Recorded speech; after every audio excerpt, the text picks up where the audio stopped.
Business of Property podcast. I'm Simon. I've been investing in property for over 20 years, and if you're an active landlord or planning your next property investment, this podcast is for you. If you're willing and able to leave a rating or review in your podcast player of choice, I would very much appreciate it. Now, today, I am not joined by just one guest, but two guests. I'm joined by Ami and Rita, and they've got many years of experience working in and around property, from commercial building surveying through to rebuilding schools in Haiti after the 2010 earthquake. And these days, Ami has the enviable position of working full-time in their own property business. And I think we'll start off by having a little bit of a chat about that property business and sort of the shape of it. But then after that, we're going to have a deep dive into one particular project that Ami and Rita have been working on, and I think completed relatively recently. So first of all, thank you both for joining me today. And can you give everyone a little bit of background on your joint property business? What sort of things do you tend to do, and how long have you been doing it, and how many projects and things have you got under your belts? First of all, just to say thanks for having us on here. Yeah, thank you, Simon. You're very welcome. So we currently buy blocks of apartments in the southeast of the UK, and the occasional HMO and the occasional flip. We started off with a flip and then went straight away to blocks of apartments, simply because it made more sense than buying single buy-to-lets because of the return. As part of that, we typically buy, refurbish, refinance and hold, pulling all of our money out, obviously, to go on for the next one.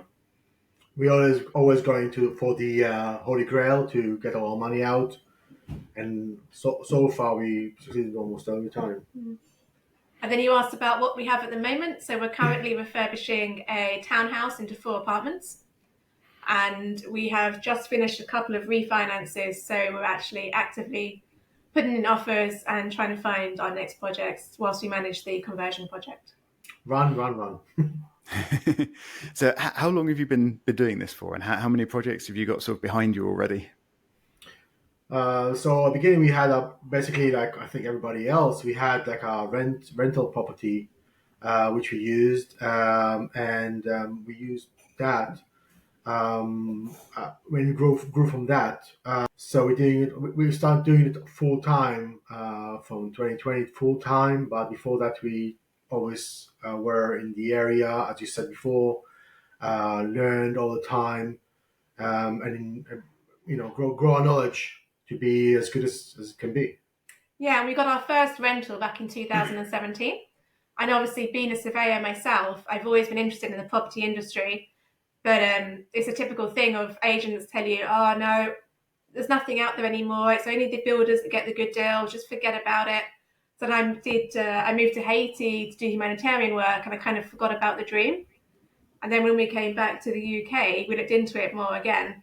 Like I said, we got the single buy-to-let and then actively got involved from 2020, 2021 onwards. So it sounds like you've been fairly busy, and you've sort of gone from a sort of background property investment to being full-time in property relatively quickly. And I know, Rita, you're still aiming to get yourself full-time into the property business as well. And I know that it can take a surprisingly long time to actually build a property business that's big enough to support sort of full-time income. I think a lot of the sort of property education out there that you often find suggests that it's just a few short months away, you'll suddenly be able to support yourselves in property. But it does take a while, doesn't it? It does take time to build. Don't think that Rita doesn't work full time in property. We are working on steroids, so we are basically, she has 2 jobs and we're working days and nights. We are now speeding into our business, so we're still growing.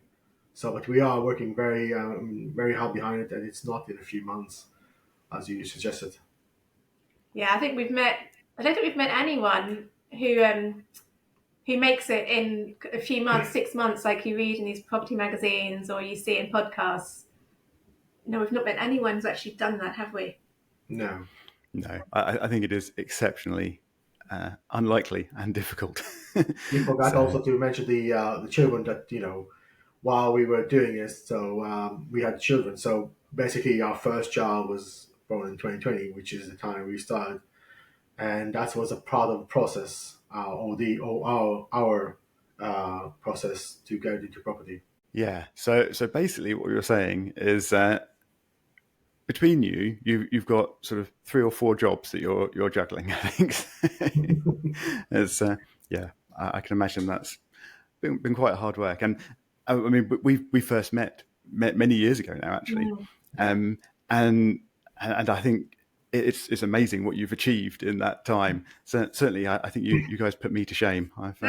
I don't feel I've done nearly as much. So yeah, it's very, very impressive.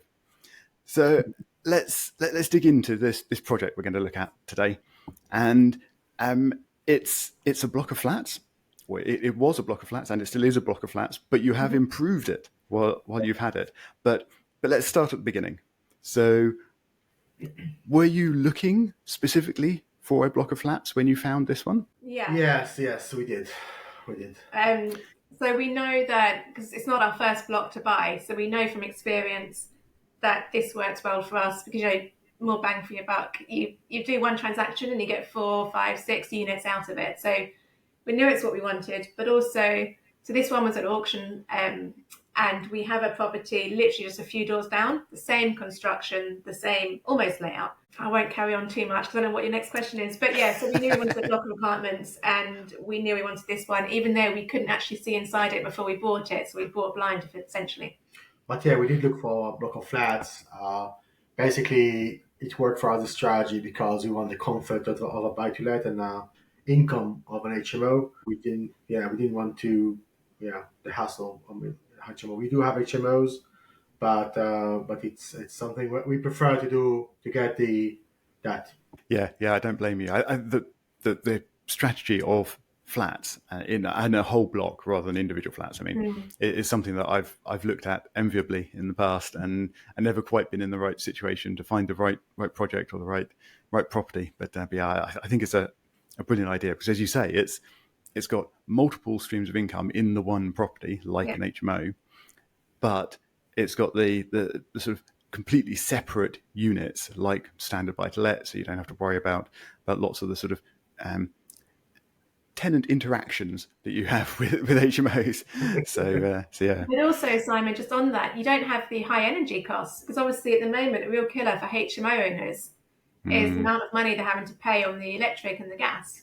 So obviously, with a flat, you don't have to worry about those fluctuating costs. So it also it's more of a stable investment stream for us. Yeah, much more predictable and sort of simpler in that sense. Yeah, I do agree. So this block, was it built as a block of flats, or was it previously converted from something else? It was previously converted as a block of flats. It wasn't built as a block of flats, but it was used as such at least 30 years backwards, 35 years. And we know that because one of the tenants lived there for 35 years and we inherit him. We usually buy blocks of flats with tenants inside. That's a part of our journey method. We came to agree to do. Yeah, but we knew that it's going to be a block of flats. It was a block of flat before. We just had to do a bit of tweaking to move things around just to make it more valuable to the lender and more valuable in the market. So that's what we did. Okay, so I assume this property came to market as a single freehold for the whole property. Yeah. Okay, cool. So what was your plan with it then? You sort of started saying some of the things you were thinking about moving around and things, but what before you purchased it, when you saw it on the market on an auction site, presumably, what were you thinking you were going to do with this property? The plan was always to refurbish, to refinance, and to hold, and that's exactly what we did. Yeah, I mean the property itself, as we just started telling before, it wasn't allowed because it was an auction. It wasn't allowed to view it, and there was a video of the inside of it, and the video was surprisingly, for our sake, for two of the worst flats. There were four flats there. The two of the worst flats. We knew the configuration inside because we had a property not far away from them, another block, which is we knew the configuration of the inside. So we got lucky a bit in that situation, and yeah, that's what we were about to. So we knew that's what's happening inside. Yeah. So when you say you were planning to refurbish it, I mean there were tenants in it, so presumably it wasn't too bad. So why did it need refurbishing? We need to show added value, because obviously we purchased it on a bridge because we purchased it in auction, so we had a 20-day period to complete after exchange. So we had to go straight into a bridge because mortgages would just take too long. And that also enables us to refinance within the year. So we aim to purchase properties. You have to show you've done something if you want to refinance it. Typically it's refurbishment. Sometimes we change the planning status. So that's why. There's also the configuration. So we had some of the flats were big enough to be flats, big enough to be considered a flat, but where there were the configuration was as a studio flat, and we want to make it a one-bed flat, which is higher valuation. So we did that. We put walls, stud walls, and make it as a one-bed flat, even because the size was right. So that was one reason. The second reason, what Rita said. The third reason is to get the high value. If we're already there doing something, to get the high value, it's just a lick of paint, change the front, and here we go. We have a brand new flat in a new price. But also, I think we wouldn't want to be renting out units that were that dated. One tenant had been there since the 90s, and he said he's never had a lick of paint. It wasn't nice. And a lot of the kitchens are falling apart. So for us, we don't want to be renting out those kind of properties anyway. Holes in the ceilings, yeah. Yeah. Yeah, it's a bit of undating. I mean, two of the flats were just refurbished, but the layout wasn't right, and the other two flats were just need a lot of work. So we did. So you've bought a block of flats with tenants in, and you're now planning to refurbish, even to the extent of presumably moving walls around to reconfigure them. What are you doing with the tenants? I can't imagine these two things are particularly compatible. Well, it's something we did in the past. We just take them and put them in the hotel. For them, it's they change the atmosphere. For them, they are in a vacation, and for us, it's a free zone to work, and it's a win-win situation for everybody. We have one tenant. One tenant. He actually stayed longer. So even though the apartment was ready, he was enjoying it so much, he paid for himself to stay on for a bit longer before going back. So we say so they can choose the hotel. Because obviously they don't want to be there when walls are being knocked down or what have you. Yes. How long do these refurbishments take? How long do you put people up in hotels? I mean, that sounds like it could get very pricey. Yeah. Well, comparatively, I mean, we didn't put them in the Hilton. We put them in a relevant or the same kind of a hotel. So we look for an Airbnb or something in the area. Basically, you can take go to a Travelodge or something like that, which is very nice. And it's what, 30, 40 pounds a night, or maybe sometimes 45, but it's comparatively to the amount of work, it's not that much. So in this particular case, how long were your tenants in hotels for? It depends on the flat and the amount of refurbishment needs to be done. Some of them were 2 weeks, some of them 3 weeks, around that. We have actually had, going off topic a bit, we have had a project we did before that, and the builders took forever, and we had to get new builders in. And sometimes it doesn't always work out. This project worked out well, but we have had before where a guy was in a hotel for a month and a half maybe. So I think by the end of it, obviously he wanted to get back home, and we wanted him to get back home because, like you said, it's expensive. But yeah, this property thankfully worked out well. But also, you have to remember, as a buyer of a new property, the tenants want to make you happy. So some of them went on vacation by themselves. They didn't want to. They went. It took this time because their house is a mess, so they want to be nice to us also. It's a new relationship with new tenants, and so we are basically establishing a new relationship between us and them. When we bought the property, we came to the tenants bearing wine and chocolates to just make a good start because it's a relationship. It's not something you're going to finish. I mean, when you have a tenant in a flat, it's a relationship. It's not only I want to get rid of them and go. They live there for some of them tens of years. So that's their home. So we want to give a good the thing that we are good. We're not Yeah, yeah. It is. I agree. Sort of important. I think, especially when you're buying a property with tenants already in place, it can be sort of very nerve-wracking for the tenants. I know that I've only bought one property, I think, with tenants in place, but when I actually got around to going and seeing them and talking to them, they were really quite worried because the agent hadn't really told them what was going on, and they didn't know whether they were going to be able to stay or not. And in fact, the agent had said to me that they prefer I didn't go and talk to the tenants, so that there was actually sort of a deliberate lack of communication until very late in the process, which I think was very upsetting for the existing tenants, because as you say, it's their home, and they didn't know what they were going to be doing after the property had been sold. So yeah, I think you're right. It's important to try and establish those communications and sort of put everyone at ease as early as you can, really. And Yeah, I want to say also that we were always we try, because we have experienced that we try always to be very transparent on the process. So we tell them no, we're not gonna evict you. Of course, we think it's a home, but we leave them there.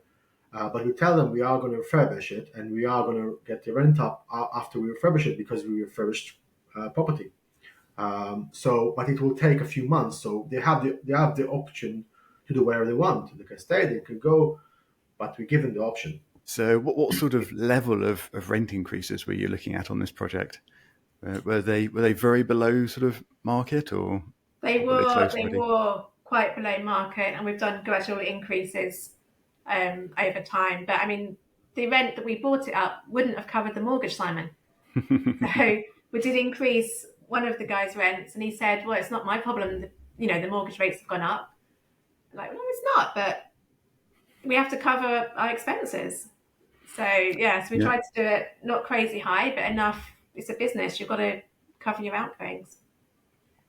Yeah, definitely. Did you? I mean, you mentioned one who presumably wasn't very happy about the rent going up there, but did the other tenants tend to accept it and start paying the new rent, or did you have any other issues there?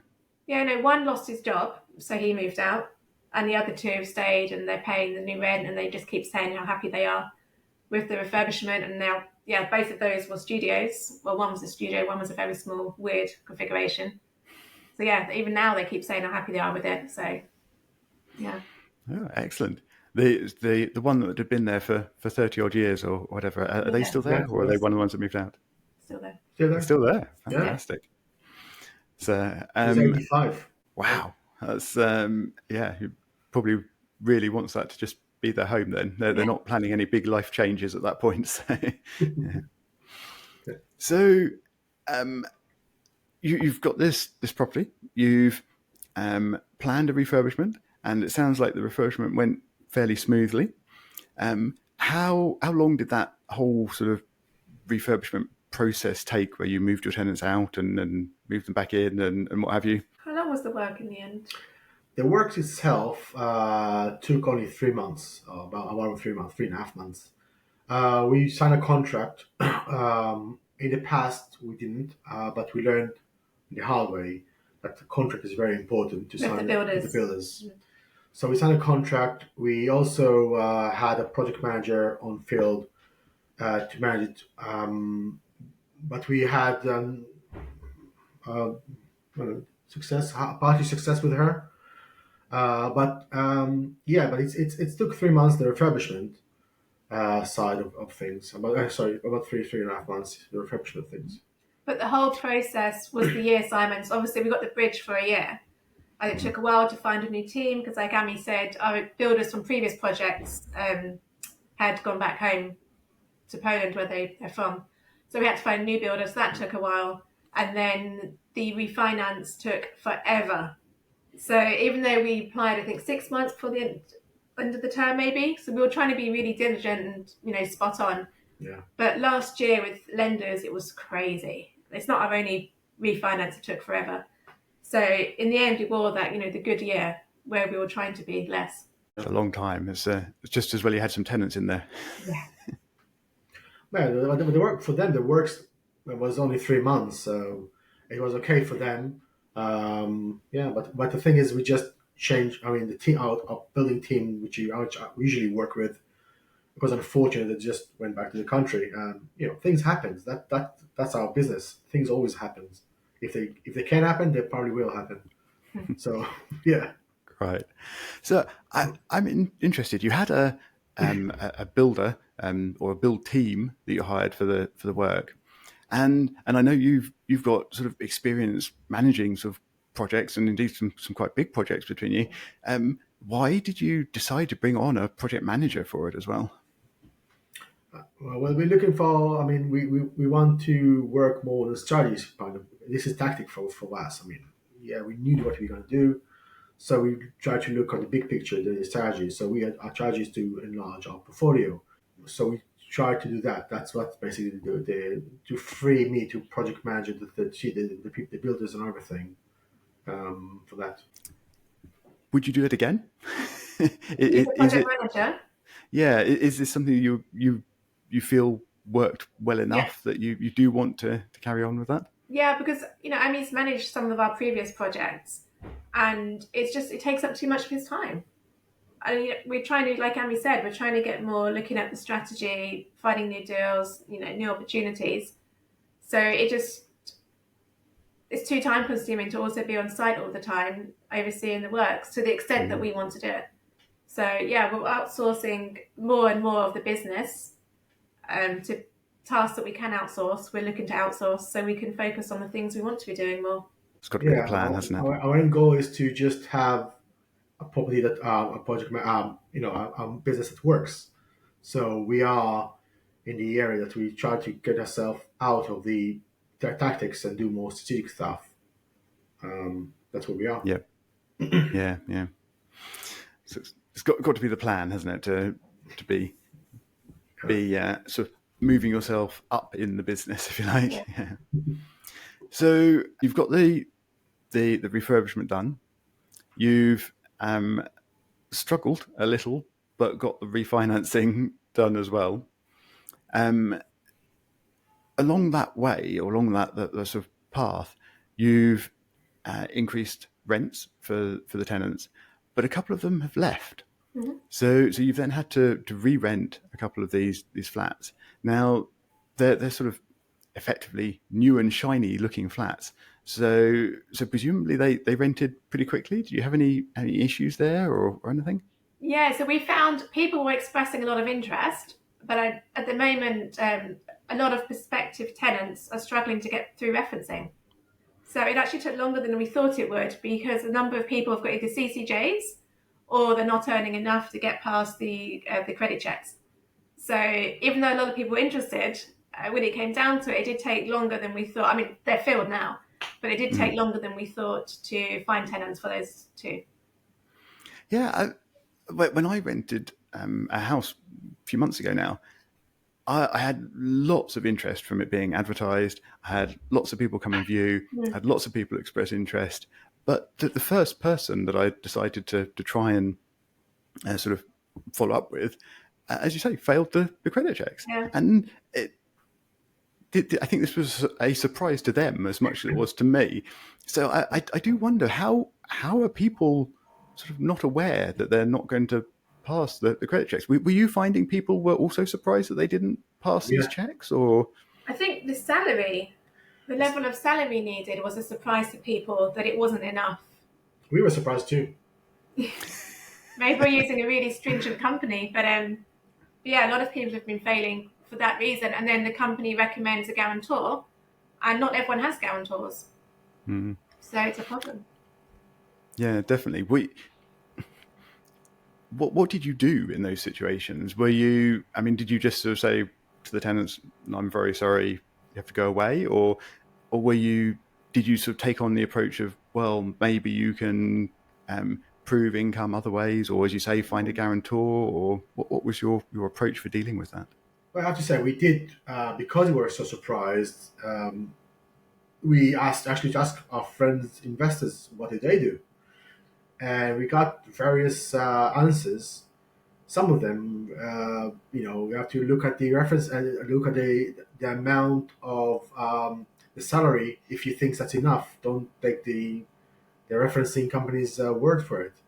Maybe it's too high because the interest rate went high, so they basically their maybe their I don't know, maybe their criteria went up like it was in mortgages. I don't know. It is in mortgages. I don't know.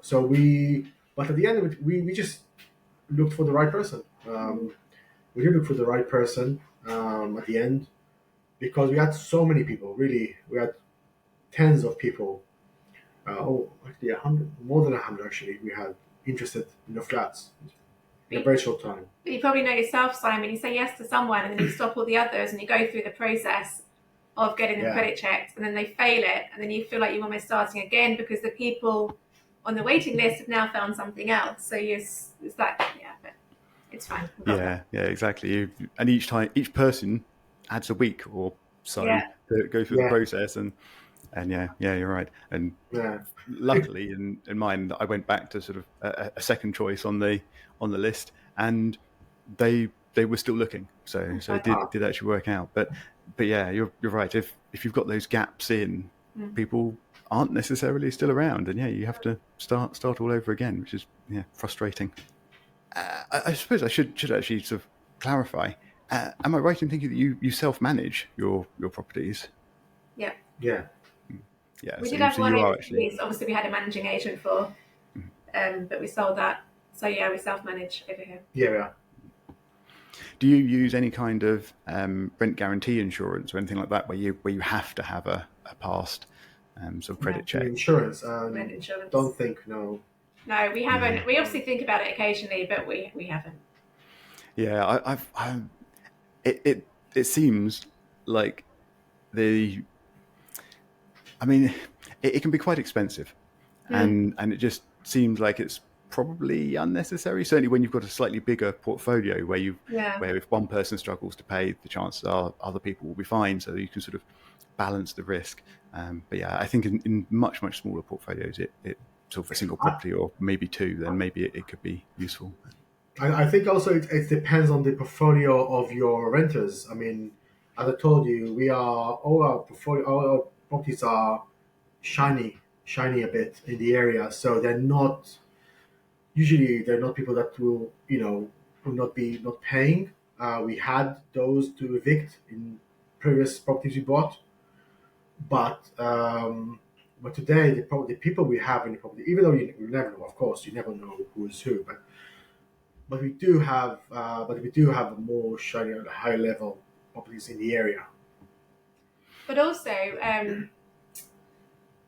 if you do use those guarantee schemes, you can accept even fewer tenants because the tenants have to be passed by those credit checks 100%. Otherwise, you're not going to get the insurance. At least what we've looked at in the past. And we quite often just get a feel from the tenants. So fruit farm workers, retirement couples, a range of people. If we get a good feel, and they generally they pass the credit check. But some of those we wouldn't have been able to rent to if we were trying to get this rent guarantee scheme. Yeah. Two very, very good points there from both of you on sort of the risk of the tenant profiles that you're appealing to, and wanting to have the flexibility that you feel you should in your business. Yeah, definitely. So as we sort of round up this episode, I think we're just going to sort of finish up with a quick run through some of your numbers on this project. Yeah. You've been kind enough to share. So how much did this property cost you? So we bought it for 322 at auction, And actually, we were prepared to bid more. So we put our bid in. It was an online auction. We did our bid at the last second, and no one else bid against us. So before they'd been bidding against each other, and yes, we got it. So we were going to pay more, but we didn't. So 322,000. The refurb was 50 grand. So we got a development loan from the bridger for that.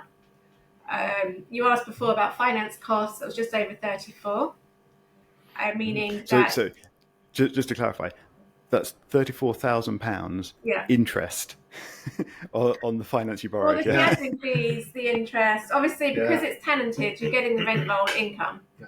But obviously, with the bridging and the mortgage, you've got to pay an admin fee, as well as all the other fees associated. But I mean, as you know yourself, Simon, you pay so much in fees when it comes to finance. There's a lot of fees. Yeah, there's more. Yeah. So we got it revalued at 590. So if you think we bought it at 322, and then we did that work and got it revalued at 590, so that was a massive uplift, which means we could put out all of the money and have an infinite return. So a free house, as investors like to say. Yeah. And we made a profit as well. Yeah. Yes, I mean that's just the perfect scenario, isn't it? Yeah. So I mean you put in 400,000 ish. And then it got it revalued to nearly 600,000. I mean that's an incredible result. Did you have to sort of argue for that revaluation at all, or was that easy to achieve? We did actually. Good question. So when the valuer first came, he was going to value it on a yield basis. So he said only an investor would buy this property. Therefore, I'm going to look at the yield. So he looked at the rental income and he was going to apply the local yield to the property. And we were saying, no, we want a bricks and mortar because that's what we've agreed. We're going to get a higher value. So he went back to the company. He wouldn't value it to get new instructions, and then come back and he did the brick and mortar. But I don't know about you, Simon, but we have had a few properties where we've had to get two valuers to come because the first one has been too cautious in their estimation. So this one was fine. He came back and did the brick and mortar. But we gave the usual pack. We give comparables to him. They say they don't look at the comparables, but at least they have an idea of what we think's nearby. And we got what we wanted. But that's a very good point, by the way, Simon. I mean, we working when we know the end result. We always we know the end result at the start, so we know where it's going to go, and we have a very good estimate of how much it's going to go at the end. But you have to insist, you have to know what you want, and you have to insist with the valuer on your property or what you want, because they not necessarily know. They just get instructed and they work like that. They don't see right left or right, and you have to let them know what you want. And also, if you can give them a page of how much you think it's worth with a push towards your numbers, that might help, not necessarily help. Let's say they're not, but we got the same amount we thought we were going to get, so maybe it is. It can't hurt, can it? No. Yeah. And my experience with valuers is very much simpler because my property portfolio is a lot more boring than yours. So I'm quite pleased I haven't had to have any arguments with valuers. Well, maybe only very minor ones. But so I'm intrigued. This end valuation that you achieved on a bricks and mortar basis, is this looking at sort of the value of each individual flat if it was sold individually and then just adding it all up? Yeah. And have you managed to achieve that while it's still on a single freehold, or have you had to split it at all? No, we did. We did achieve it as a single freehold. We did do. We have split in the past, but this one was kept on one freehold. We were told it wouldn't make much of a difference, and obviously it increased the legal costs if you do start splitting into a leasehold per apartment. So we started the process of splitting it, but we just been told it's not going to be no difference. Cool. Easier if you don't need to. Yeah. Cool. Well, I think that finishes our sort of chat through this project of yours, and I just want to say thank you so much for sharing this project. I mean, it's not only is it I think sort of got lots of interesting elements to it. It's also very specifically extra interesting to me because this is a kind of project I'd really like to do at some point. So I'm very, very pleased that you were able to come and share this with me and everyone else listening. And there will be a link in the show notes to your Facebook page. Yep. For your own business, where you also share some videos and photos of your projects and your properties and things, so people can check that if they're interested. Is there anything else that people should check, or any other way they might get in contact with you? No, I think that's it really. We had a lot of investors interested to work with us, and it was our way of letting them know what we're doing and giving them updates for the project. So it's called Your Property Family on Facebook. It's just one word, and all our details are on there. Yeah, we're trying to help. As you mentioned, we did all that while having two babies, literally having them, and I didn't, but you know. But it was, but we did. I mean, with two babies and a work, and we just want to show people that it can be done. And obviously, we work with investors, and we give them very nice value for money. I think, yeah, we just gave them different properties, even 20% return, which was very good. So yeah, everything's on there. Everything was there on there. Yeah. Yeah. That's actually a very, very good point. Throughout this, we didn't mention that sort of where some of the money came from, and I know you do your own investments with your own money, but you do also do investment projects with other people's money to provide returns for them as well. So yeah, if people are curious, they should check your Facebook page. It's a lot of investors have been like first timers who are keen to know what's happening as well. So they come to see the site and they see our paperwork and get involved, and for them it's a learning process as well. And we love what we do, so we're very happy to share and investors, and it's just fun. We had investors coming into property, and we had a day there with a beer and afterwards, and they sort of talk with the builders. It's nice. Well, as you're happy to share, I may have to rope you into coming back at some point and sharing another project. You have to come down. Yeah. Actually, that could be very interesting. Not sure I've got portable recording equipment for another podcast episode. I have to work on that. But it just remains for me to say again, thank you so much for joining me today and sharing all of your fantastic information on this amazing project. And again, if people want to see more, check the show notes for the link to your page. And for everyone listening, I will be back again next week.